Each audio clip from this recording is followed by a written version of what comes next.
Hello guys, कैसे हैं आप लोग। मैं अमित तलडा, आपका फ्रेंड, फिलोसोफर एंड गाइड। चलिए, C A F M new syllabus C S executive, ठीक है।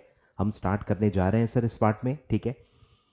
तो इंट्रो पूरा ये इस वीडियो में मैं दूंगा, अच्छे से पूरा इंट्रोडक्शन दूंगा आपको कि ये सब्जेक्ट क्या है, इसमें कंटेंट्स क्या क्या है, बरोबर, इसमें हम क्या पढ़ने वाले हैं, क्या नॉलेज गेन करने वाले हैं, एंड मोस्ट इंपॉर्टेंटली कि ये आपको आपके करियर में कैसे कैसे हेल्प करेगा, बरोबर, इसका रेलेवेंस क्या है सी एस कोर्स में, और एज अ कंपनी सेक्रेटरी आपको कहाँ कैसे ये सपोर्ट करता है आपके काम में, ठीक है।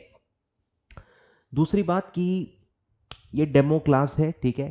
तो स्टार्टिंग के जो कुछ वीडियोस हैं वो यूट्यूब पे भी डलने वाले हैं, और सेम वीडियोस लेक्चर बायस को भी मिलने वाले हैं, ठीक है। डबल डबल मैं रिकॉर्ड नहीं करने वाला हूँ, सेम वीडियोस हम लेक्चर बायस को भी देंगे, स्टार्टिंग वाले लेक्चर बायस वाले अपलोड भी होंगे, ठीक है, एज अ डेमो, ताकि जो नए बच्चे हैं सी एस सी टी से फ्रेशली क्वालिफाई हुए हैं वो लोग मेरा पढ़ाना देख पाए, मेरा टीचिंग स्टाइल देख पाए और डिसाइड कर पाए कि उनको लेक्चर्स बाय करने हैं या नहीं करने हैं, ठीक है।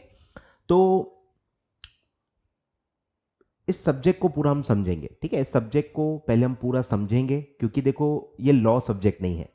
Let me begin with that कि this is not a pure law subject, but still it is in company secretary course C S executive level. तो आपको इस सब्जेक्ट को पहले अच्छे से समझना होगा कि इसमें आप क्या पढ़ने वाले हो, कैसे ये लॉ सब्जेक्ट न होते हुए भी आपको सपोर्ट करेगा, बरोबर। फिर हम इसके पूरे कंटेंट्स देखेंगे, चैप्टर्स मैं आपको बताऊंगा, थोड़ा बहुत विजुअलाइजेशन दूंगा, बरोबर, आइडिया दूंगा कि सब्जेक्ट में आप क्या पढ़ने वाले हो, कैसे सपोर्ट करेगा, ताकि आपको इंटरेस्ट आए इस सब्जेक्ट में। और धीरे धीरे फिर हम एक्चुअल जो कोर्स है वो स्टार्ट करेंगे।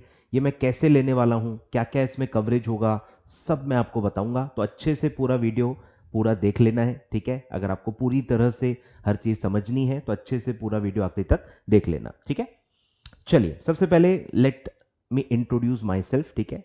माई सेल्फ सी ए अमित तलडा, ठीक है, chartered accountant bye qualification, and I have been teaching since 10 years, ठीक है, 10 साल से मैं पढ़ा रहा हूँ। ऑलमोस्ट 5 ईयर्स स्टार्टिंग के जो थे मैं सी ए स्टूडेंट्स को भी पढ़ा चुका हूँ face to face, and C A students को भी पढ़ा चुका हूँ। And from the last 5 years मैं सिर्फ कंपनी सेक्रेटरी कोर्स को ही पढ़ा रहा हूँ ऑनलाइन मोड में, ठीक है। फेस टू फेस अब मैं नहीं लेता हूँ, सिर्फ रिकॉर्डेड वीडियो लेक्चर्स प्रोवाइड करता हूँ। फ्रॉम पास्ट 5 ईयर्स मैं सी एस स्टूडेंट्स को पढ़ा रहा हूँ, ठीक है। और 5 ईयर्स पहले भी पढ़ा चुका हूँ, टोटल 10 ईयर्स का मेरा एक्सपीरियंस है टीचिंग का, ठीक है। मैं 21 ईयर्स में सी ए बन गया था, ठीक है। फर्स्ट अटेम्प्ट में सी ए था, तो आपको ये पता होना चाहिए आप किससे पढ़ रहे हो, ठीक है। 8,000 9,000 लगभग स्टूडेंट्स को मैं पढ़ा चुका हूँ face to face and online सब मिला के। और मेरा सी ए इंटर में ऑल इंडिया रैंक आया था 48, ठीक है। 48 ऑल इंडिया रैंक मेरा आ चुका है सी ए इंटर में। And I scored 93 marks in account subject C A inter, ठीक है। तो जो सब्जेक्ट मैं आपको पढ़ा रहा हूँ, मैं क्या लेवल पे था एज अ स्टूडेंट आपको ये पता होना चाहिए। तो 93 मार्क्स मैंने स्कोर किए हुए हैं अकाउंट सब्जेक्ट में, जो कि रिटन पेपर रहता है सीए कोर्स में, ठीक है। फिर मैंने 12th स्टैंडर्ड में भी 100 आउट ऑफ 100 ले चुका हूँ अकाउंट्स में, ठीक है, महाराष्ट्र स्टेट बोर्ड। तो अकाउंट्स में मेरा अच्छा ग्रिप है, मुझे पसंद है, मेरा फेवरेट सब्जेक्ट है। तो मैं बहुत अच्छे से, बहुत अपने एक फ्लेयर में पढ़ाता हूँ। तो आपको आई होप कि अच्छा लगेगा। धीरे धीरे थोड़ा आई थिंक टाइम लगेगा, क्योंकि आप थोड़े अलग ढंग से पढ़ चुके होंगे, काफ़ी चीज़ें आप मगअप करके आए होंगे, या काफ़ी चीज़ों को आपने पहले सवाल नहीं किया होगा क्योंकि आपने उतना लॉजिकली माइट भी ना पढ़ा हो, ठीक है। तो थोड़ा आपको टाइम लगेगा, बट बिलीव मी, जब आपको एक मेरा पैटर्न पढ़ाने का आ गया ख्याल में या अच्छा लग गया, तो आपको बहुत मज़ा आने वाला है पूरा सब्जेक्ट पढ़ने में, ठीक है। तो ये सब है, ठीक है। I hope I will justify the subject, ठीक है। चलो, तो ये फाइल मैं आपको अलग से दे दूंगा, ठीक है।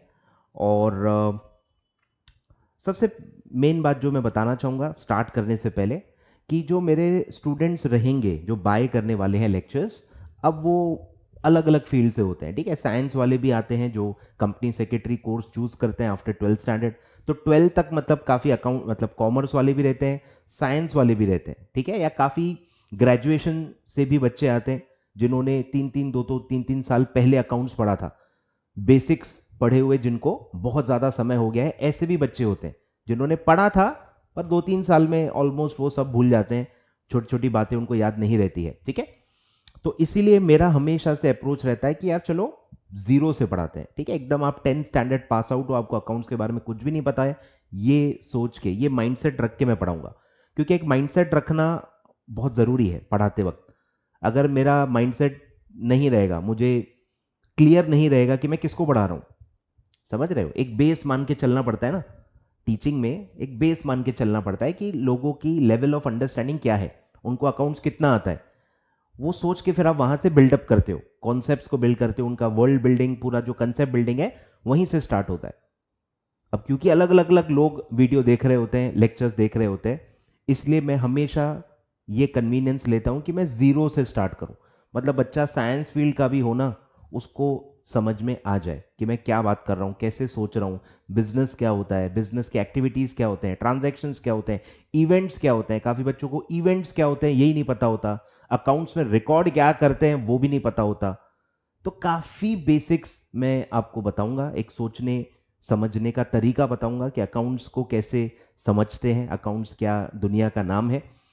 तो उसमें थोड़ा टाइम लगता है, ठीक है। तो जो कॉमर्स के हैं, 12th के हैं, अकाउंट्स जिनका बहुत स्ट्रांग रहा है, उनको हल्का सा बोर हो सकता है, या उनको ऐसा लग सकता है कि अपन ही भगवान है, ये तो सब आता है मेरे को, तो ऐसा आपको लग सकता है। फॉर फ्यू डेज एटलीस्ट आपको, कॉमर्स बैकग्राउंड वाले जो बच्चे हैं, जो अच्छे हैं अकाउंट्स में, जिनका अकाउंट्स अच्छा है, उनको स्टार्टिंग में थोड़ी लगेगा कि यार ये सब मेरे को आता है, बट स्टिल मैं आपको रिकमेंड करूंगा कि स्टिल आप पूरा सुन लो, कुछ ना कुछ आपको ऐसा मिल जाएगा जो मैं आपको अलग बताऊंगा, एक्स्ट्रा बताऊंगा, अलग मतलब एक लॉजिक आपको दिखेगा, ठीक है। जिस तरह से आप 12th स्टैंडर्ड तक पढ़ते आते हो, थोड़ा आपको डिफरेंस फील होगा, क्योंकि आप एक चार्टर्ड अकाउंटेंट से पढ़ रहे होते हो, ठीक है।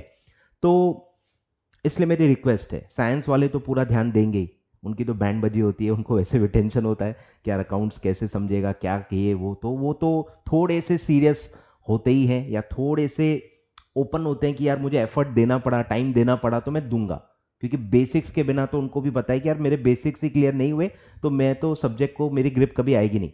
इतनी अंडरस्टैंडिंग साइंस बैकग्राउंड वालों को रहती ही है, तो उनको मोटिवेट करने की ज़्यादा ज़रूरत नहीं पड़ती है, आउट ऑफ फियर वो वैसे ही टाइम ज़्यादा देने के लिए रेडी रहते हैं, ठीक है। तो साइंस वालों का तो मैं पूरा ख्याल रखूंगा ही, बट मेरी रिक्वेस्ट है, पहला चैप्टर कॉमर्स वाले भी निकाल लें, स्किप ना करें, अच्छे से पूरा देखें, सारी मेरी बातें सुने, ताकि आपको आगे जो मैं चैप्टर्स पढ़ाऊंगा, जो मेरी एक टीचिंग स्टाइल है, वो आपको सब चीज़ें कनेक्ट कर जाएंगी, ठीक है। कनेक्शन होता है एक्चुअली, हर चीज का कनेक्शन है। अकाउंटिंग आपको पता ही है ना, एक प्रोसेस है, कनेक्टेड सीक्वेंशियल स्टेप्स होती हैं, तो इसीलिए फर्क पड़ता है। तो आज जो मैं आपको बता रहा हूं वो हर आगे आने वाले चैप्टर में कनेक्ट करेगा, वो लॉजिक में बताऊंगा आपको कि देखो हमने ये पढ़ा था, देखो हमने वो बताया था, मैंने बताया था आपको कि देखो ऐसा होता है, तो वो यहाँ पे ऐसा हो रहा है, तो ये मैं कनेक्ट करवाता हूँ, इसीलिए पूरा अच्छे से आपको पूरे देखना है, ठीक है, जो भी मैं बताऊंगा। अब पहले मैं आपको सब्जेक्ट इंट्रोडक्शन दे देता हूं कि अरे सब्जेक्ट के अंदर क्या है, ठीक है। तो सब्जेक्ट आपको पता ही है कि ये क्या है, CAFM, ठीक है, CAFM, एक सेकंड, ठीक है। तो ये आपका सब्जेक्ट है corporate accounting and financial management, ठीक है। ग्रुप 1 के अंदर आपका ये पेपर नंबर 4 है, ठीक है, पेपर नंबर 4 है, और ये 2 पार्ट्स में डिवाइडेड है, ठीक है। एक पार्ट है कॉर्पोरेट अकाउंटिंग और एक है फाइनेंशियल मैनेजमेंट, ठीक है। कॉर्पोरेट अकाउंटिंग आपका है 60 मार्क्स का, ठीक है, कॉर्पोरेट अकाउंटिंग है 60 मार्क्स का, और फाइनेंशियल मैनेजमेंट है सिर्फ 40 मार्क्स का, ठीक है, 60-40 ऐसा आपका डिवाइडेशन है, पार्ट 1 पार्ट 2, ठीक है। पेपर जो आपका एक्चुअल मिलेगा आपको, वो भी ऐसे ही 2 पार्ट में डिवाइडेड मिलेगा, ठीक है, मिक्स नहीं मिलेगा, वो भी डिवाइडेड रहेगा, पार्ट 1 अलग से 60 मार्क्स, पार्ट 2 अलग से 40 मार्क्स, ठीक है। मतलब इधर का उधर नहीं होने वाला, मतलब फिक्स वेटेज है, कॉर्पोरेट अकाउंटिंग 60 के ऊपर नहीं आएगा और FM 40 के ऊपर नहीं आएगा, ठीक है, उनका फिक्स वेटेज है, ठीक है। दूसरी बात जो सबसे इंपॉर्टेंट है कि ऑब्जेक्टिव क्या है, ठीक है, इंस्टीट्यूट के हिसाब से ये सब्जेक्ट क्यों आपके सिलेबस में है, to provide knowledge and understanding of the concepts, principles, practices in company accounts interpretation of financial statement. ठीक है, यही मैं कह रहा हूं कि इसको कनेक्ट करो कि ये कैसे आपको as a company secretary, as a compliance officer आपको कैसे काम होगा।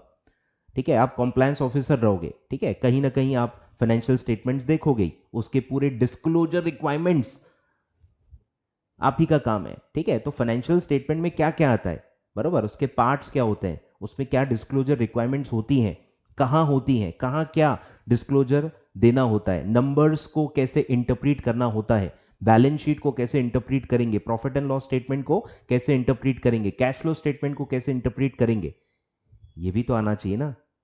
अगर एक स्टेटमेंट आपको बनाना है, उसका पूरा आपको चेक करना है, उसका कॉम्प्लायंस चेक करना है, तो आप ऐसा तो नहीं कर सकते ना कि ये मैं देख लेता हूं, मेरे सिलेबस में आधा था, आधा मेरे सिलेबस से नहीं है, ये मैं नहीं पढ़ूंगा। फिर आप एक्सपर्ट कैसे कहलाओगे। एक्सपर्ट क्या होता है कि जिसको ए टू जेड सब पता हो। तो at least as far as financial statements are concern आपको सब पता होना चाहिए। इसीलिए आप अकाउंटिंग का भी पूरा एलिमेंट पढ़ रहे हो। डिस्क्लोजर रिक्वायरमेंट्स आप पढ़ते ही हो।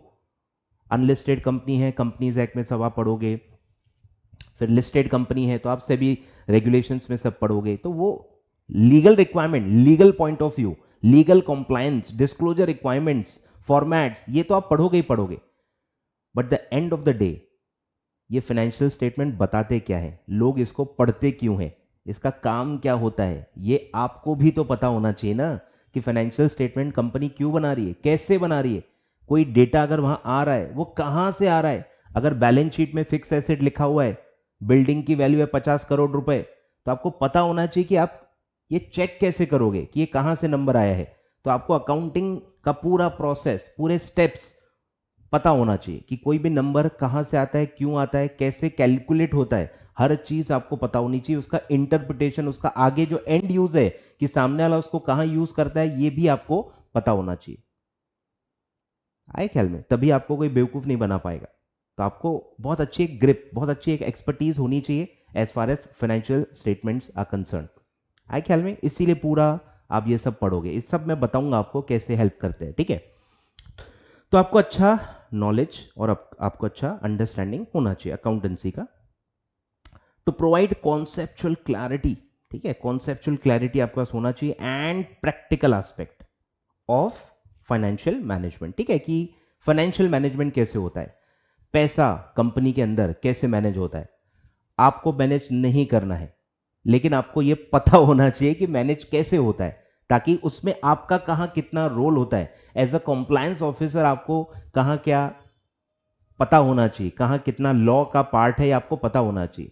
तो ये भी वही है कि जब आपको पूरी एक्टिविटी पता होगी, तभी तो आप ये आइडेंटिफाई कर पाओगे ना कि इसमें लॉ का एंगल कहां कहां है, कहां कहां मुझे स्टेप इन करना है, कहां कहां मुझे चेक करना है।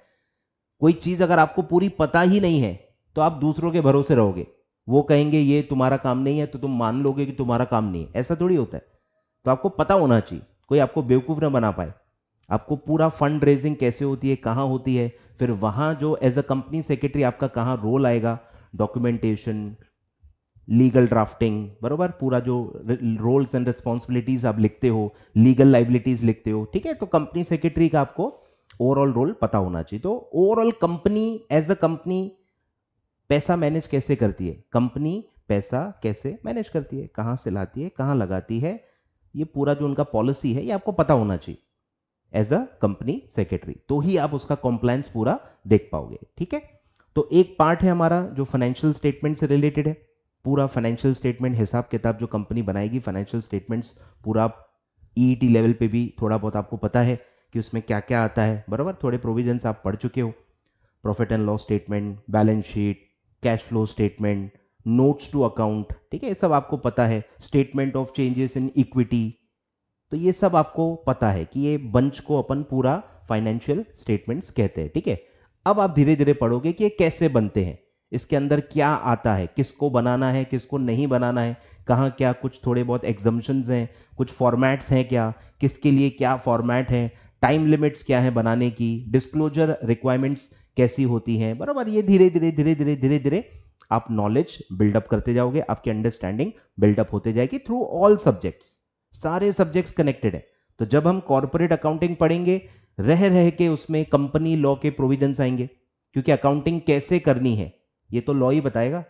कोई पर्टिकुलर फॉर्मेट तो नहीं है जिसमें आपको फाइनेंशियल स्टेटमेंट प्रेजेंट करने हैं, तो वो फॉर्मेट भी तो लॉ में ही लिखा होगा ना। तो रह रह के जब हम कॉर्पोरेट अकाउंटिंग पढ़ेंगे, कंपनी कैसे अकाउंटिंग करती है वो पढ़ेंगे, रह रह के आपको रेफरेंसेस आएंगे कंपनीज एक्ट 2013 के। आई होप ये नाम आपने बहुत बार सुना है। तो कंपनीज का जो पूरा लॉ है वो कंपनीज एक्ट 2013 में लिखा हुआ है, और इंक्रीमेंटली जो कंपनीज स्टॉक मार्केट पे लिस्ट करती हैं तो उनको सेबी के भी रेगुलेशंस फॉलो करने होते हैं। तो इन दोनों के प्रोविजंस आपको रह रह के बीच में रेफरेंसेस आने वाले हैं, ठीक है। तो मैं बताते जाऊंगा। और दूसरा जो एस्पेक्ट है that is about financial management, कि पैसा जो है, जो फाइनेंस है, जो मनी है, वो एक बिजनेस को, एक कंपनी को, कंपनी क्या है बेसिकली, कंपनी तो एक स्ट्रक्चर है, लीगल पेपर वर्क में जो एक स्ट्रक्चर होता है, एंटिटी का जो स्ट्रक्चर होता है, जो आप एसबीईसी और बाकी सब्जेक्ट्स में पढ़ने वाले हो कि अलग अलग क्या क्या लीगल फॉर्म, लीगल स्ट्रक्चर्स होते हैं, उसमें one of the artificial person का जो स्ट्रक्चर है दैट इज कंपनी। फिर उसके टाइप्स ऑफ कंपनी कैसे बनती हैं, कैसे चलती हैं, क्या कॉम्प्लायंस होता है, ये सब आप पढ़ने वाले हो। इसके लिए सब अलग अलग सब्जेक्ट्स आपके सिलेबस में ऑलरेडी हैं। हम यहाँ कंपनी कैसे बिजनेस करती है और जो भी वो बिजनेस करती है उसका हिसाब किताब कैसे रखेगी, उसके फाइनेंशियल स्टेटमेंट्स कैसे बना के प्रेजेंट करेगी, किसको प्रेजेंट करेगी, क्यों करेगी, वो सामने वाला उस फाइनेंशियल स्टेटमेंट्स का क्या करता है, ये सब हम कॉर्पोरेट अकाउंटिंग में पढ़ने वाले हैं, ठीक है। तो let's start with corporate accounting, ठीक है। कॉर्पोरेट अकाउंटिंग क्या है? कॉर्पोरेट अकाउंटिंग बेसिकली क्या है? कंपनी की अकाउंटिंग, कंपनी की अकाउंटिंग, कॉर्पोरेट बॉडीज की अकाउंटिंग, मेनली कंपनी, ठीक है। तो कंपनी की अकाउंटिंग कैसे होती है उसको कहते हैं कॉर्पोरेट अकाउंटिंग। तो अकाउंटिंग ही है, ठीक है। कॉर्पोरेट अकाउंटिंग कोई ऐसा सेपरेट कुछ नहीं है। कंपनी की अकाउंटिंग अगर आप सेपरेटली पढ़ोगे तो उसको कॉर्पोरेट अकाउंटिंग कहते हैं, ठीक है। इट्स नॉट अ सब फील्ड, ऐसी कोई वो फील्ड नहीं है। बेसिक जो फाइनेंशियल अकाउंटिंग आपने वर्ड सुना होगा, ठीक है, हम सब फील्ड्स ऑफ अकाउंटिंग भी पढ़ेंगे बेसिक्स के अंदर। तो ये कोई ऐसी कोई सब फील्ड नहीं है, फाइनेंशियल अकाउंटिंग ही है। बेसिक जो आप फाइनेंशियल अकाउंटिंग पढ़ते हो कि जो हिसाब किताब होता है, जो हर बिजनेस को रखना होता है, वो कोई भी लीगल स्ट्रक्चर में हो, वो सोल प्रोप्राइटर हो, पार्टनरशिप हो, एचयूएफ हो, कोई भी टाइप की एंटिटी हो, सबको फाइनेंशियल स्टेटमेंट्स बनाने होते हैं, profit and loss balance sheet बनानी होती है। आए कुछ समझ में? बस उसी को अगर आप कंपनी के लिए पढ़ोगे तो उसको कहते हैं कॉर्पोरेट अकाउंटिंग। मतलब ये क्या है एक्चुअली? ये फाइनेंशियल अकाउंटिंग ही है, जो आप 12th स्टैंडर्ड में आपने सुना होगा कि ये फाइनेंशियल अकाउंटिंग ही है जो कंपनीज की आप पढ़ोगे, ठीक है। कंपनीज की फाइनेंशियल अकाउंटिंग को कॉर्पोरेट अकाउंटिंग कहते हैं, ठीक है। तो फिर हम जब ये स्टार्ट करेंगे तो स्टार्ट देखो इंस्टीट्यूट ने एकदम जीरो से किया है, मतलब ये इंटेंशन है। I take it as the intention of institute कि यार ये जीरो से स्टार्ट करना चाहते। वो चाहते ना तो ये कट भी कर सकते थे कि यार ये तो आप 12वीं में पढ़ चुके हो, तो आपको फिर से क्यों पढ़ना है, क्योंकि सब अलग अलग फील्ड से आते हैं ना लोग, सबको एक लेवल पे लाना जरूरी होता है, आए ख्याल में। तो ये चाहते हैं कि आप जीरो से स्टार्ट करो, इसीलिए मैं भी जीरो से स्टार्ट करूंगा, ठीक है। तो स्टार्टिंग से पूरा हम पढ़ेंगे कि अकाउंटिंग क्या होती है, अकाउंटिंग प्रोसेस क्या होता है, अकाउंटिंग में कितने स्टेप्स होते हैं, अकाउंटिंग कैसे डेवलप हुई है। अकाउंटिंग लॉ नहीं होती, ये मैं आपको ऑलरेडी बता चुका हूं, ठीक है। वो लॉ नहीं है, वो एक आर्ट है, उसको अलग अलग ढंग से किया जा सकता है, क्लियर है। फिर उसमें पूरा जो प्रोसेस है, एक एक स्टेप कैसा होता है, फॉर्मेट क्या होता है, रिकॉर्डिंग कैसे होती है, पीएनएल बैलेंस शीट्स कैसे बनते हैं, बराबर पूरा हम जीरो से स्टार्ट करेंगे। और पूरा मैं आपको अच्छे से ये फर्स्ट चैप्टर जो है ना, ये लेवलअप करने के लिए, ये लेवलअप करने के लिए कि जो अलग अलग अलग अलग लोग हैं, कुछ ये लेवल पे हैं, कुछ ये लेवल पे हैं, कुछ ये लेवल पे हैं, कुछ ये लेवल पे हैं, सबको एक कॉमन डिनोमिनेटर पे लाना जरूरी है ताकि वो पूरी जो सब्जेक्ट की जर्नी है वो अच्छे से कर पाए। सब लोग अगर अलग अलग लेवल पे रहेंगे ना तो फिर मजा नहीं आएगा, फिर कुछ को समझेगा कुछ को नहीं समझेगा। मैं नहीं चाहता ऐसा हो, एक भी बच्चा ऐसा ना हो जो कहे कि यार हमको समझ ही नहीं आ रहा, पढ़ा क्या रहे हो। ये मैं बिल्कुल अवॉइड करना चाहता हूँ, ठीक है। मुझे एलर्जी है इस स्टेटमेंट से कि सर मुझे समझ में नहीं आ रहा, तो ये एलर्जी है, मैं एलर्जेटिक हूँ इसके लिए।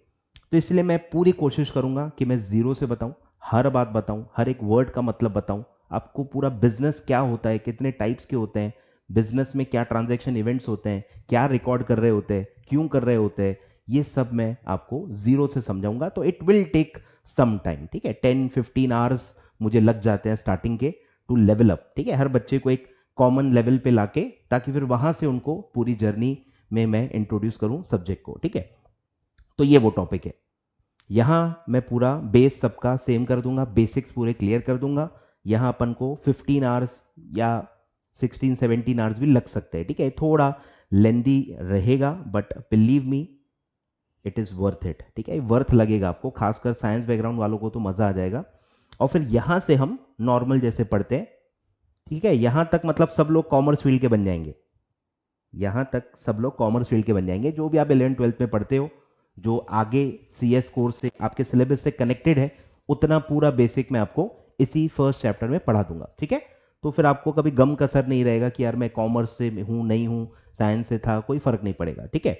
और यहाँ से फिर अपन प्रॉपर जैसे नॉर्मल पढ़ते हैं वैसा हम पढ़ेंगे, ठीक है। तो यहाँ से देखो कॉर्पोरेट अकाउंटिंग स्टार्ट हो रहा है, यहाँ से स्टार्ट हो रहा है सब्जेक्ट। तो फिर कंपनी की अकाउंटिंग के बारे में पढ़ेंगे कि कंपनी लॉ में क्या लिखा है, कंपनी लॉ क्या कहता है रिगार्डिंग अकाउंट्स ऑफ कंपनी, कि वो कैसे बनाएगी, कैसे मेंटेन करेगी, कहाँ मेंटेन करेगी, उसका कोई फॉर्मेट है क्या, किसको प्रेजेंट करना है, क्या टाइम लिमिट के अंदर प्रेजेंट करना है, ठीक है। ये सारा हम चैप्टर नंबर 2 में पढ़ेंगे। तो हम ये पढ़ेंगे कि yes there is a separate format, companies के लिए एक रिजिड फॉर्मेट है, वो अपने मन से अलग अलग कंपनियां अपने अपने फॉर्मेट में फाइनेंशियल स्टेटमेंट्स प्रेजेंट नहीं कर सकती। यूनिफॉर्मिटी, कंपैरेबिलिटी रखने के लिए हर कंपनी को एक फॉर्मेट दिया गया है कि आपको इसी फॉर्मेट में हर साल अपने फाइनेंशियल्स को प्रेजेंट करना है, ताकि हम कंपेयर कर पाए, ठीक है, कंपेयर कर पाए और यूनिफॉर्मिटी बने रहे, ठीक है। तो वो हम पूरा फॉर्मेट पढ़ेंगे। धीरे धीरे धीरे धीरे आपको फॉर्मेट याद हो जाएगा, ठीक है। जब हम पहली बार पढ़ेंगे आपको याद करने का टेंशन नहीं लेना है, ठीक है। थ्रू आउट द सब्जेक्ट मैं आपको रिक्वेस्ट कर रहा हूं, मेमोराइज करने का जो प्रेशर है वो अभी लर्निंग फेज में आपको नहीं लेना है। जब आपका सिलेबस पूरा कंप्लीट हो जाएगा, जब आप रिवीजन मोड में आ जाओगे ना, तब जब आप रिवीजन स्टार्ट करोगे, फर्स्ट रिवीजन, सेकंड रिवीजन, धीरे धीरे आप ये महसूस करोगे कि आपको चीजें याद हो रही हैं। और वो तभी होती हैं, समय से पहले आपको कुछ नहीं मिलेगा।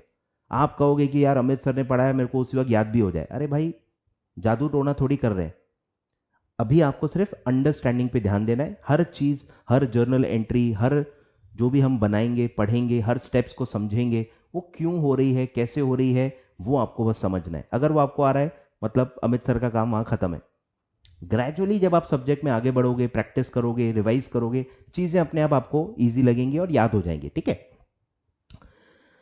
तो ये सब हम चैप्टर नंबर 2 में पढ़ेंगे। मतलब ये बेसिकली कंपनीज एक्ट के ही प्रोविजंस हैं, ठीक है। अकाउंट्स यहाँ भी स्टार्ट हो नहीं रहा है, ये लॉ के ही प्रोविजंस हैं जो कंपनीज एक्ट 2013 में लिखे हुए हैं, वो हम यहाँ पे स्टडी करेंगे। फिर एक टॉपिक आता है AS, अकाउंटिंग स्टैंडर्ड्स, ठीक है, नाम में ही मीनिंग है अकाउंटिंग स्टैंडर्ड। स्टैंडर्ड क्या होता है? जो सब फॉलो करते हैं। स्टैंडर्ड मतलब जो सब लोग एक ही चीज अगर फॉलो कर रहे हैं उसको कहते हैं स्टैंडर्ड, कोड, अकाउंटिंग करने का स्टैंडर्ड। तो अकाउंटिंग स्टैंडर्ड भी अलग से गवर्नमेंट ने बनाई है कि भाई फाइनेंशियल स्टेटमेंट बनाते समय अलग अलग लोग अलग अलग ट्रीटमेंट्स देते हैं। जैसे अकाउंटिंग, बेसिकली मैंने आपको बता दिया था, अकाउंटिंग में सबसे बड़ा क्या पॉइंट आता है कि अकाउंटिंग एक आर्ट है। अब इसके कुछ प्लस पॉइंट्स भी होते हैं, इसके कुछ नेगेटिव पॉइंट्स भी होते हैं। बेसिकली नेगेटिव पॉइंट्स को कवर अप करने की कोशिश की गई है कि यार ये जो नेगेटिव पॉइंट है, नेगेटिव पॉइंट क्या है कि अगर कोई चीज आर्ट है, जैसे पेंटिंग, अगर मैं सबको एक पेंटिंग ड्रॉ करने के लिए कहूंगा, ठीक है, मेरा पेंटिंग बनाओ, मेरा ड्रॉ करो, क्या सब लोग सेम बनाएंगे? नहीं बनाएंगे ना। कोई नाक बड़ी बनाएगा, कोई छोटी बनाएगा, कोई आंखें छोटी चाइनीज वाली बनाएगा, कोई बड़ी बनाएगा, कोई बाल पूरा टकला कर देगा। तो पेंटिंग की तरह जैसे हर पेंटिंग, दो पेंटिंग सेम नहीं हो सकती, कुछ ना कुछ डिफरेंसेस होते ही हैं, आए ख्याल में। वैसे ही क्योंकि अकाउंटिंग एक आर्ट है, उसमें कोई लॉ नहीं था, तो उसका एक ड्रॉबैक था कि सब लोग अपने अपने हिसाब से बना रहे थे। मेरा ये फॉर्मेट है, मुझे ऐसा पसंद है, मैं अपने बिजनेस में इसी तरह अकाउंटिंग को यूज करूंगा। तो सब लोग अलग अलग अलग अलग बनाने लग गए। तो इससे क्या हुआ, दो अलग अलग फाइनेंशियल स्टेटमेंट्स, दो अलग अलग बैलेंस शीट्स, दो अलग अलग profit and loss statements compare ही नहीं किए जा रहे थे। तो लोग डिसीजन कैसे लेंगे? अगर बैंक आप में पैसा लगाना चाहती है, कोई इन्वेस्टर आपके बिजनेस में पैसा लगाना चाहता है, या आप जा रहे हो बैंक के पास लोन लेने, तो बैंक तो कंपेयर करेगी, इन्वेस्टर तो कंपेयर करेंगे ना कि आपको, आप पैसे देने लायक हो कि नहीं, आपका परफॉर्मेंस कैसा है। अब जब भी हम परफॉर्मेंस की बात करते हैं कंपैरिजन होता है, आपके भी मार्क्स का कंपैरिजन वो शर्मा जी के लड़के से हो रहा होगा, तो ये होता ही है, कंपैरिजन होती है। वैसे ही बिजनेस में भी कंपैरिजन होती है। आपका परफॉर्मेंस अलग थलग मैं नहीं देख सकता, मैं इंटरप्रेट नहीं कर सकता कि ये अच्छा है कि बुरा है। कुछ समझ में आ रहा है? जो भी नंबर्स होते हैं, आपका टर्नओवर है, आपका प्रॉफिट है, इंडिविजुअली वो अच्छे बुरे नहीं होते। जब आप उसको कंपेयर करते हो आपके ही पास्ट परफॉर्मेंस से, आपकी फील्ड में जो दूसरे आपके कॉम्पिटिटर्स हैं, आपके लेवल के ही हैं, उनसे जब आप कंपेयर करते हो तब आपको इंटरप्रिटेशन निकलता है कि हाँ ये अच्छा परफॉर्म कर रहा है, नहीं ये बुरा परफॉर्म कर रहा है, कहाँ कहाँ क्या क्या प्लस है, क्या क्या नेगेटिव्स हैं, ये आपको कंपैरिजन से ही पता चलता है। और सबसे बड़ी प्रॉब्लम कंपैरिजन में क्या होती है कि यूनिफॉर्मिटी होनी चाहिए। कंपैरिजन करोगे कैसे? जब सब लोग सेम तरीके से सेम फॉर्मेट में बनाएंगे तभी तो कंपैरिजन होगा ना, सबका फॉर्मेट ही अलग है, तो कंपैरिजन नहीं हो पाती है। ठीक है, ये सबसे बड़ा नेगेटिव था और उसको काउंटर करने के लिए बनाए गए अकाउंटिंग स्टैंडर्ड्स। ठीक है, अकाउंटिंग स्टैंडर्ड्स बनाए गए कि अकाउंटिंग के जो भी ट्रीटमेंट्स होते हैं वो हम यूनिफॉर्म बनाएंगे, मोर और लेस सब लोग सेम तरीके से ट्रीटमेंट्स देंगे, हर अलग अलग आइटम्स को एक ही तरीके से प्रेजेंट करेंगे, तो फिर आप कंपैरिजन, मीनिंगफुल कंपैरिजन कर सकते हो। ठीक है, तो ये भी हम पढ़ेंगे पूरा क्या होता है अकाउंटिंग स्टैंडर्ड। आई होप आपको पर्पस समझ में आ गया कि यार ये क्यों होते हैं। तो ये बेसिकली ट्रीटमेंट्स बताते हैं कि कोई आइटम को, कोई ट्रांजैक्शन को कैसे ट्रीट करना है, ठीक है, और उसको कैसे प्रेजेंट करना है, प्रेजेंटेशन के बारे में भी ये बताते हैं। ठीक है, तो ये दो ऐसा है इंट्रो लेवल के ही सब्जेक्ट टॉपिक्स हैं। यहां से अब आपकी अकाउंटिंग चालू हो रही है। ठीक है, तो सबसे पहला टॉपिक आता है शेयर कैपिटल, कि ये एक यूनिक फीचर है कि कंपनी जब भी पैसा रेज करती है वो सबसे पहला पैसा रेज करती है शेयर होल्डर्स से bye issue of shares, equity shares, preference shares. तो ये बेसिकली क्या है, फंड रेजिंग है, पैसा लाने का तरीका है। ठीक है, जिसको आप कैपिटल कहते हो नॉर्मली, नॉर्मली इसको हम क्या कहते हैं, कैपिटल। लेकिन कंपनी क्योंकि इसके बदले में शेयर्स इशू करती है इसीलिए इसका नाम पड़ता है share capital, capital denominated by shares. तो हम वो पूरा पढ़ेंगे। अब यहां पे भी पूरा कंपनीज एक्ट के प्रोविजंस आएगा, क्योंकि आप बिना कंपनीज एक्ट के प्रोविजंस फॉलो किए फंड रेजिंग नहीं कर सकते। फंड रेजिंग कैसे कर सकते हैं, कितना परमिशंस लेना होता है, रेजोल्यूशंस क्या क्या पास करने होते हैं, बोर्ड मीटिंग, जनरल मीटिंग, ये परमिशन वो परमिशन, प्रोस्पेक्टस, ये सब यहाँ पे आने वाला है। तो फंड रेजिंग कैसे होती है और फिर उसका अकाउंटिंग एंगल क्या होता है, ये पूरा हम इस चैप्टर में पढ़ेंगे। काफी लेंदी चैप्टर है और one of the most important chapter है। ठीक है, तो ये सबसे मोस्ट इंपॉर्टेंट चैप्टर आपका ये बनता है, अकाउंटिंग फॉर शेयर कैपिटल। ठीक है, तो बहुत डिटेल में आएगा, मतलब ये चैप्टर जब शुरू होगा ना आप तरस जाओगे कि ये खत्म कब होगा। बता रहा हूं मैं, इतना बवाल चैप्टर है, खत्म ही नहीं होगा। इतने ये जो छोटे छोटे टॉपिक्स हैं ना, ये सब चैप्टर्स हैं, अपने अपने आप में बड़े बड़े चैप्टर्स हैं, इनके बहुत सारे क्वेश्चंस हैं जो हमको सॉल्व करने हैं। तो इसमें बहुत सारे प्रैक्टिकल क्वेश्चंस हैं। ठीक है, बहुत सारे प्रैक्टिकल क्वेश्चंस हैं इसमें। क्लियर है?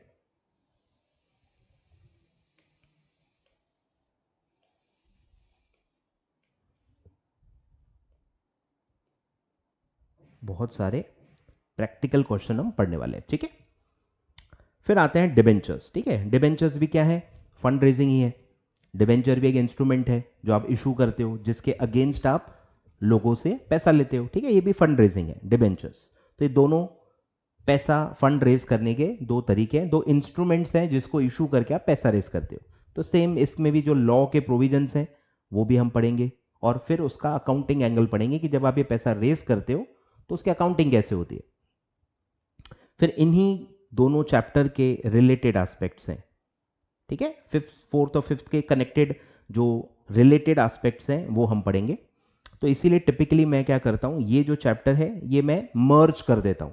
ठीक है, ये मैं जो चैप्टर 4 से रिलेटेड है वो चैप्टर 4 के अंदर कर दूंगा। ये बेसिकली क्या है, थेरी है, इसमें प्रैक्टिकल नहीं होता है। ठीक है, रिलेटेड एस्पेक्ट में फुल थेरी होती है, तो वो मैं जो जो शेयर कैपिटल से रिलेटेड होगी शेयर कैपिटल में मर्ज करके पढ़ा दूंगा, और जो डिबेंचर से रिलेटेड होगी वो डिबेंचर में पढ़ा दूंगा। तो ये सेपरेट आपको कहीं भी दिखेगा नहीं। चैप्टर नंबर 6 ऐसा कोई सेपरेट आपको लेक्चर्स के अंदर दिखेगा नहीं। ठीक है, 5 के साथ मर्ज करके मैं पढ़ाता हूं हमेशा, ठीक है। फिर आता है कंसोलिडेशन, कि अगर आपकी सब्सिडरीज हैं, ठीक है, और भी कंपनीज को आप ओन करते हो, 50 और मोर आप दूसरे कंपनीज का शेयर कैपिटल ओन करते हो, आपकी वो सब्सिडरी होती है, तो उसके अकाउंट्स भी आपको अपने अंदर मर्ज करने पड़ते हैं। आए को समझ में, मर्जिंग करनी होती है। तो जो होल्डिंग कंपनी होती है उसको अपने जितने भी सब्सिडरीज कंपनीज हैं उनके अकाउंट्स, उनके पीएनएल भी अपने आप में मर्ज करके कंसोलिडेटेड फाइनेंशियल स्टेटमेंट अलग से बनाने पड़ते हैं। तो वो होता है कंसोलिडेशन ऑफ अकाउंट्स।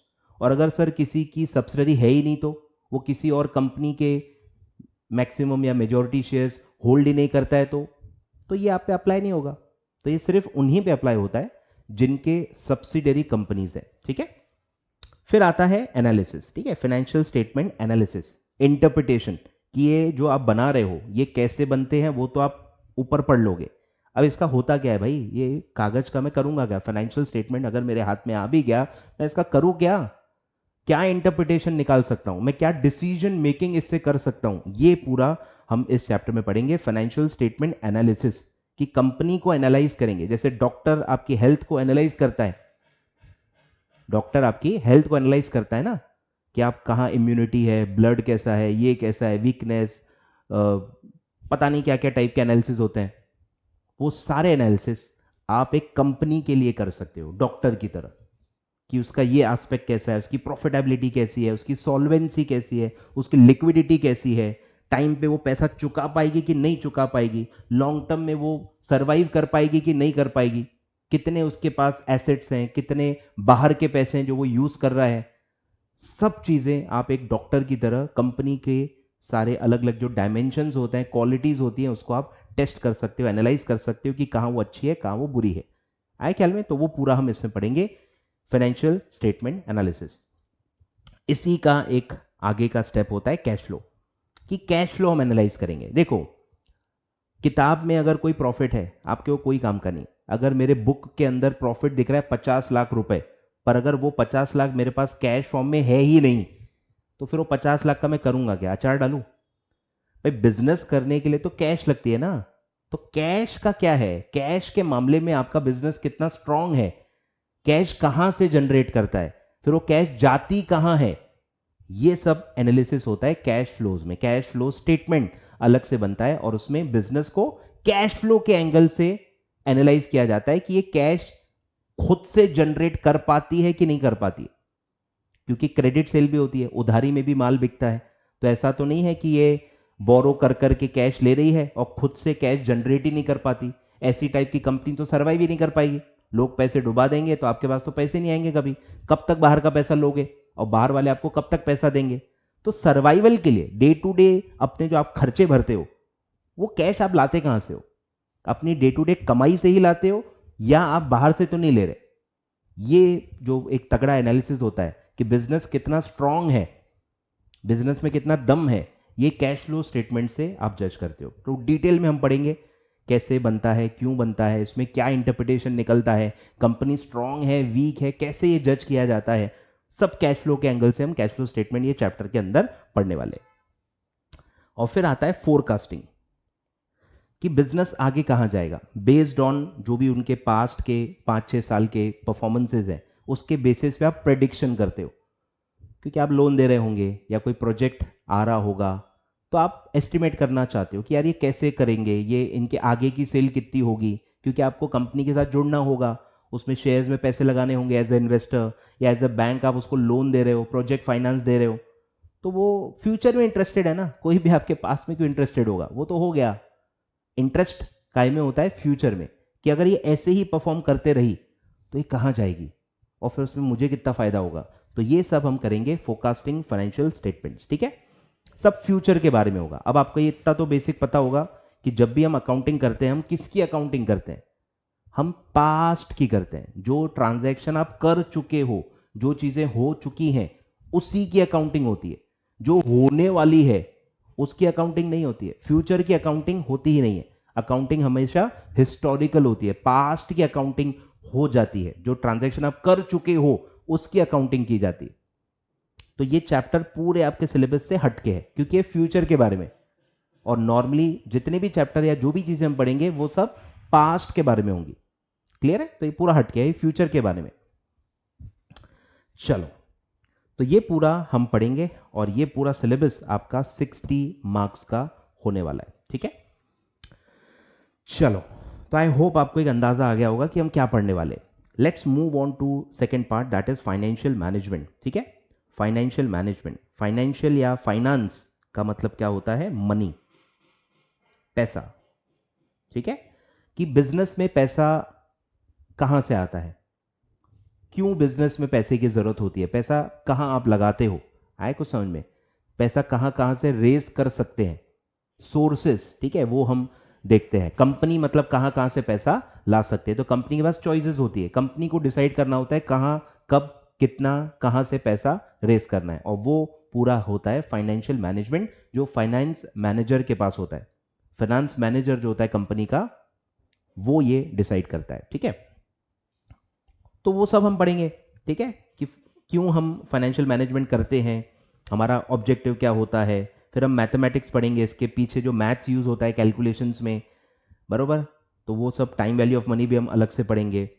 फिर आता है कि हम पैसा कहाँ से लाएंगे। ठीक है, तो वो होता है कैपिटल स्ट्रक्चर, कि आपके पास इक्विटी से पैसा रेज करने का चॉइस होता है, प्रेफरेंस शेयर्स के थ्रू आप रेज कर सकते हो, डिबेंचर्स, बैंक लोन, ठीक है, शॉर्ट टर्म लोन्स, बोरोइंग्स, ये सब आपके पास सोर्सेज होते हैं। और कहां से कितना लाना है, कौन से सोर्स से कितना अमाउंट लाना है, उसको कहते हैं कैपिटल स्ट्रक्चर। ठीक है, तो हम पूरा कैपिटल स्ट्रक्चर पढ़ेंगे कि एक कंपनी कैसे प्लान करती है। अपने आप चीजें नहीं होती है, संजोग हो गया, ऐसे यहां से ले लिया वैसे ले लिया, ऐसा नहीं होता। सब प्लान करके, डिसाइड करके किया जाता है कि हाँ, मुझे इतना पैसा इक्विटी से लेना है, मुझे इतना पैसा डेट से लेना है, मुझे इतना पैसा यहां से लेना है। ये फाइनेंस मैनेजर डिसाइड करता है। कुछ समझ में आ रहा है? तो ये कैसे होता है, क्या प्लस माइनस पॉइंट होते हैं, इक्विटी लेने के क्या फायदे हैं, डेट लेने के क्या फायदे हैं, नुकसान है, कैसे डिसाइड करता है फाइनेंस मैनेजर, तो ये सब हम पढ़ेंगे। ठीक है, फिर जहां से भी आप पैसा लाओ, फ्री में पैसा नहीं मिलता, फ्री में बिजनेस को पैसा नहीं मिलता, हर चीज के कॉस्ट होती है। अगर इक्विटी के अगेंस्ट आप पैसे ले रहे हो तो आपको डिविडेंड देने होते हैं, या उनकी एक एक्सपेक्टेशन होती है कि उनको कुछ तो मिलेगा, या उनकी शेयर की वैल्यू अप्रिशिएट होगी। ठीक है, प्रेफरेंस है तो डिविडेंड मांगेंगे, लोन दे रहे हैं तो इंटरेस्ट मांगेंगे। ठीक है, जहां से भी आप पैसा लोगे, जिससे भी पैसा लोगे, आपको वो कुछ ना कुछ एक्सपेक्ट करेगा आपसे कि आप उसको कुछ उसके बदले में दोगे, और वो जो बदले में आप देने वाले हो उसको, वो आपका होता है कॉस्ट, कॉस्ट ऑफ कैपिटल। तो आप इक्विटी से ले रहे हो तो उसका कॉस्ट कैसे कैलकुलेट होंगे, क्योंकि अपन को कमा के वसूल भी तो करना है ना। क्यों पढ़ रहे हैं? क्योंकि उतना कम से कम आप कमाना पड़ेगा। कुछ समझ में आ रहा है? अगर आपने 10% पे पैसे लिए हैं, तो अब आपको ये पैसे जहां भी आप लगाओगे, प्रोजेक्ट में लगाओगे, बिजनेस में लगाओगे, उस पर कम से कम 10% कमाना पड़ेगा, नहीं तो आपका नुकसान हो जाएगा। आपका कॉस्ट होता है वो प्रॉफिट कैलकुलेशन में यूज होता है। ठीक है, तो हर एक सोर्स का कैसे कॉस्ट निकलता है, equity, preference, bank loan, debentures, ये सब का कॉस्ट कैसे कैलकुलेट किया जाता है, वो पूरा हम कॉस्ट ऑफ कैपिटल चैप्टर में पढ़ेंगे। ठीक है, और फिर है कि ये पैसा कहां लगाएंगे, प्रोजेक्ट में, बिजनेस में। ठीक है, तो बिजनेस में आप पैसा जब लगाते हो तो उसको इवेल्युएट करना पड़ेगा कि इस बिजनेस में लगाएं न लगाएं, कितनी कमाई होगी, कितने समय के अंदर पूरा पैसा हमारा रिकवर होगा, क्या रेट ऑफ रिटर्न होगा। तो ये होता है कैपिटल बजटिंग। जब आप एक प्रोजेक्ट को इवेल्युएट करते हो कि उसमें पैसा डालें या नहीं डालें, वो प्रोजेक्ट करना चाहिए या प्रोजेक्ट नहीं करना चाहिए, उसको कहते हैं कैपिटल बजटिंग प्रोसेस। तो वो हम पूरा डिटेल में पढ़ेंगे कि एक प्रोजेक्ट को इवेल्युएट कैसे करते हैं, अलग अलग एंगल से, कि वो वायबल है कि नहीं, उसको हमको करना चाहिए कि नहीं करना चाहिए, उसमें पैसा, टाइम, एनर्जी लगाना चाहिए कि नहीं लगाना चाहिए, वो सब हम अलग अलग मेथड्स के थ्रू पढ़ेंगे, which is known as capital budgeting. ठीक है, फिर आता है कि सबसे बड़ा सवाल कि कमा तो लिया, कमा तो लिया, अब उसमें से ओनर को कितना देना है। कंपनी के अंदर ये डिसीजन आता है, कंपनी किसकी होती है, शेयर होल्डर्स की, बराबर। और चलाता कौन है उसको, बोर्ड ऑफ डायरेक्टर्स। तो बोर्ड ऑफ डायरेक्टर्स जवाबदार होते हैं, रिस्पॉन्सिबल होते हैं टुवर्ड्स शेयर होल्डर्स। तो जब आपने इतने पैसे लिए शेयर होल्डर्स के, तो उनको कुछ रिटर्न भी तो देना पड़ेगा। तो वो जो पार्ट ऑफ रिटर्न, जो नेट प्रॉफिट आपने कमाया है, उसका हिस्सा जो आप एक्चुअली कैश में देने वाले हो, उसको कहते हैं डिविडेंड। और आप कंपनी लॉ के अंदर पढ़ोगे कि बोर्ड ऑफ डायरेक्टर्स को ये डिसाइड करना होता है कि कितना डिविडेंड देना है नहीं देना है, देना भी है तो कितना देना है।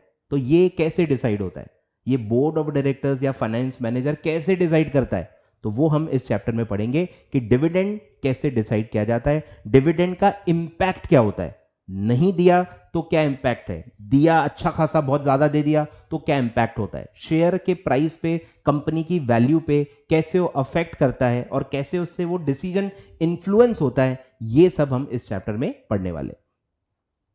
फिर आता है जो डे टू डे पैसा लगता है, ठीक है, डे टू डे जो खर्चा होता है सब हम पढ़ेंगे, ट्रांजैक्शंस क्या क्या होते हैं, डे टू डे वाले क्या होते हैं, वन टाइम क्या होते हैं, लॉन्ग टर्म वाले क्या होते हैं, सब हम पढ़ेंगे धीरे धीरे। तो डे टू डे जो बिजनेस के खर्चे होते हैं या जो पैसा होता है उसको कहते हैं working capital. Day to day में आपको रॉ मटेरियल खरीदना है, सप्लायर को पैसे देने हैं, एम्प्लॉयज़ को सैलरी देनी है, रेंट भरना है, ये सब वर्किंग कैपिटल इसको कहते हैं। डे टू डे खर्चे जो आपको भरने होते हैं, इसके लिए जो पैसे आपको लगते हैं उसको कहते हैं वर्किंग कैपिटल, ठीक है। तो वर्किंग कैपिटल को कैसे मैनेज करोगे कि रेंट तो भरना है, आपने डिफॉल्ट किया तो प्रॉब्लम हो जाएगी, बैंक का लोन है उसका ब्याज भरना है, मत भरो सब जब्त करके लेके चल जाएगी, बिजनेस ही बंद हो जाएगा। तो सारे जो खर्चे होते हैं, डे टू डे जो खर्चे होते हैं उसको कहते हैं लिक्विडिटी। आपके पास लिक्विडिटी होनी चाहिए, कैश में उतना पैसा होना चाहिए ताकि आप ड्यू डेट पे लोगों को पैसा दे पाओ। नहीं दोगे तो वो आपके साथ काम नहीं करेंगे, आपको सर्विस नहीं देंगे, आपको गुड्स नहीं देंगे, आपका बिजनेस बंद हो जाएगा। तो ये जो एनालिसिस है, लिक्विडिटी एनालिसिस इसको कहते हैं कि आपका बिजनेस का जो वर्किंग कैपिटल है वो आप कैसे मैनेज करोगे, ठीक है। और फिर अलग एंगल है सिक्योरिटी एनालिसिस, मतलब ये एज अ इन्वेस्टर है, as an outsider, as a investor एक सिक्योरिटी को कैसे एनालाइज किया जाता है। कोई किसी कंपनी का इक्विटी शेयर है तो उसको आप कैसे एनालाइज करोगे, इसकी वैल्यू कैसे निकालोगे, वैल्यूएशन कैसे होता है किसी भी कंपनी के शेयर का, वो सब हम पढ़ेंगे सिक्योरिटी एनालिसिस में, ठीक है। ये as outsider, as a investor हम एनालाइज करेंगे। बाकी सारे जो चैप्टर्स हैं इसमें हम खुद कंपनी होते हैं, as a insider, as a finance manager, as a share holder, सब एज अ इनसाइडर हम कंपनी को देखते हैं कि कंपनी चलती कैसे। ये जो analysis, security analysis, this is as an outsider, ठीक है। और फिर है operational approach to financing decisions, ठीक है। ये थोड़ा कॉस्टिंग वाला एक चैप्टर है जो इन्होंने डाल दिया है एफएम के अंदर। इसमें बेसिक टॉपिक आएगा मार्जिनल कॉस्टिंग, ठीक है, थोड़ा अलग दुनिया है, मैं बताऊंगा आपको। तो ये सब हम पढ़ेंगे कि मार्जिनल कॉस्टिंग क्या है। अब ये मोस्टली मैन्युफैक्चरिंग कंपनीज के बारे में होता है या सर्विस सेक्टर में होता है, ठीक है। तो हम पढ़ेंगे कुछ अलग टाइप के कंपनीज होते हैं मैन्युफैक्चर या ये करते हैं, उसमें मार्जिनल कॉस्टिंग कैसे यूज होती है। डिसीजन मेकिंग में, डिसीजन मेकिंग का ही ये पूरा चैप्टर है कि डिसीजंस कैसे लिए जाते हैं, कैसे हम एनालिसिस करते हैं, एनालिसिस के लिए हमको क्या डेटा लगता है और वो डेटा को हम कैसे यूज करके अलग अलग डिसीजंस ले सकते हैं, ये हम इसमें पढ़ेंगे, ठीक है। Operational approach to financial decisions, ठीक है।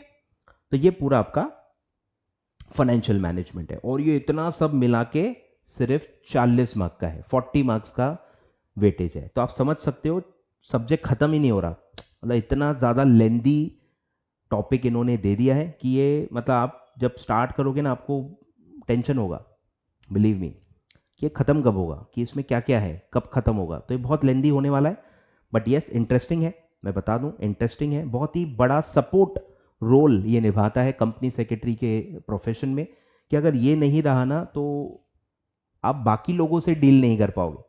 अगर आपको फाइनेंस मैनेजर से डील करना है तो इसका नॉलेज चाहिए, अगर आपको अकाउंटिंग डिपार्टमेंट से डील करना है तो आपको ये सब नॉलेज चाहिए। ये नॉलेज से आप जो अदर फंक्शंस होते हैं कंपनी के, अकाउंटेंसी, लीगल डिपार्टमेंट, फिर आपका फाइनेंस डिपार्टमेंट, इन डिपार्टमेंट से डील करना होता है। आप अकेले काम नहीं करते हो एज अ कंपनी सेक्रेटरी, तो इन लोगों के बारे में आपको पता होना चाहिए। अकाउंटिंग वाले करते क्या है आपको पता होगा, तभी तो आप डील कर पाओगे ना उनसे, उनसे काम निकलवाना है या उनसे उनको आपको कुछ डेटा देना है, फाइनेंशियल डिपार्टमेंट से आपको कुछ काम करना है। तो ये सब नॉलेज बहुत ज़रूरी होता है to work as a full fledged proper company secretary, है ख्याल में। तो ये पूरा आपका सब्जेक्ट है, ये पूरा हमारा जर्नी रहेगा, इसको हम पूरा स्टडी करेंगे।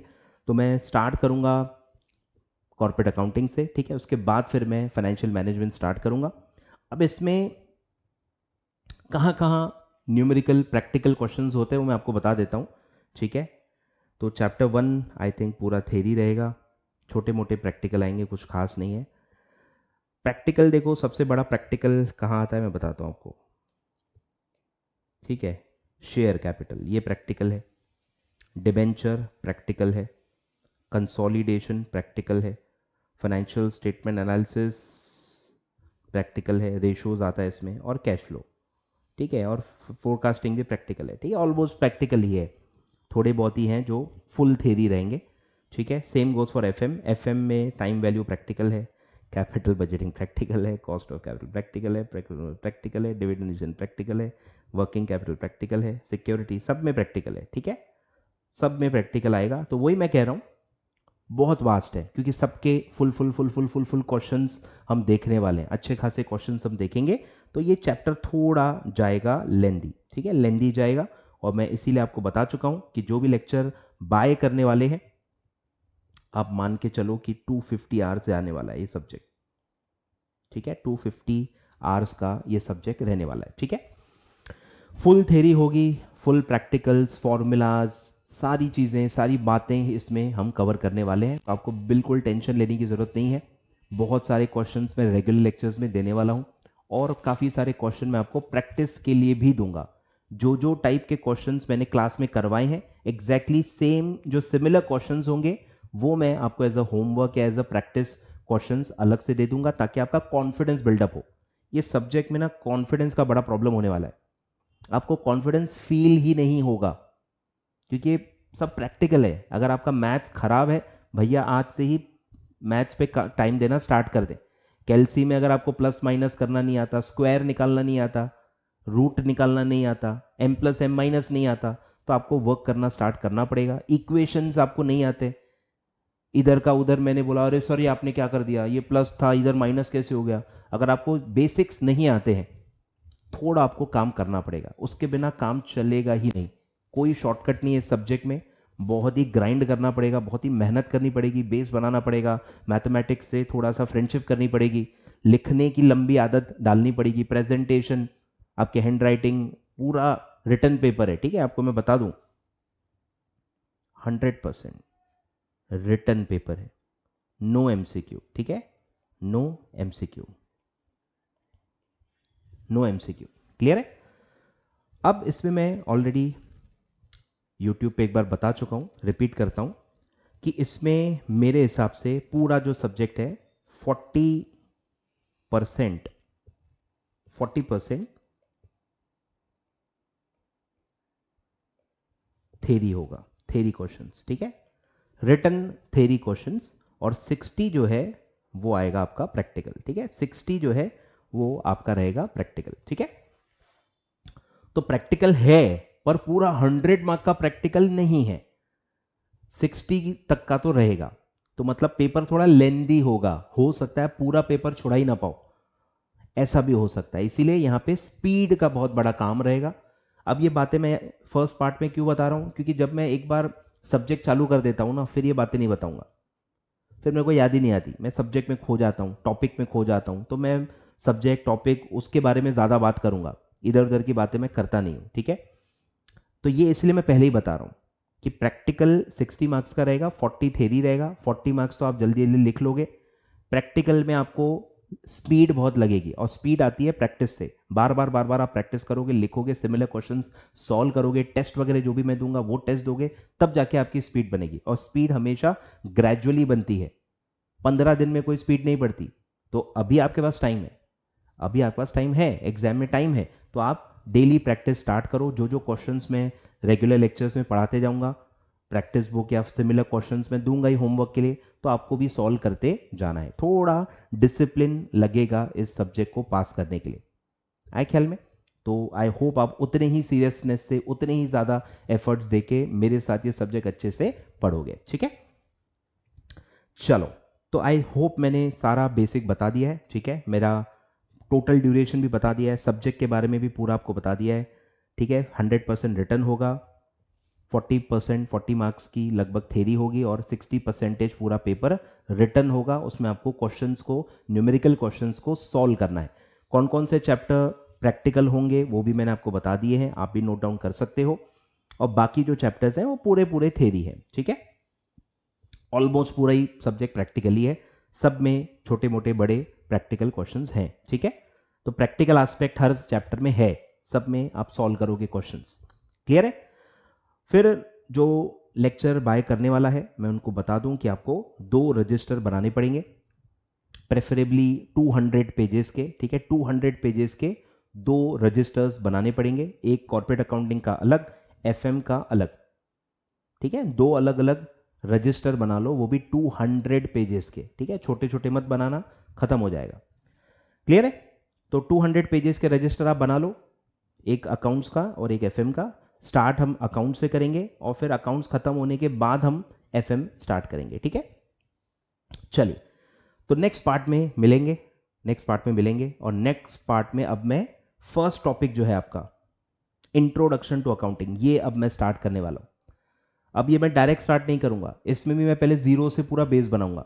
अगर कोई 10वीं पास करके बच्चा आया है तो उसको तो कॉमर्स फील्ड क्या होती है वो भी नहीं पता होगा, बिजनेस किसको कहते हैं, ट्रेडिंग क्या होती है, मैन्युफैक्चरिंग क्या होती है, सर्विस सेक्टर क्या होता है, ये भी नहीं पता होगा। तो हम वहां से स्टार्ट करेंगे कि बिजनेस के क्या क्या तरीके हैं, मोटिव क्या होता है, बिजनेस क्यों किया जाता है।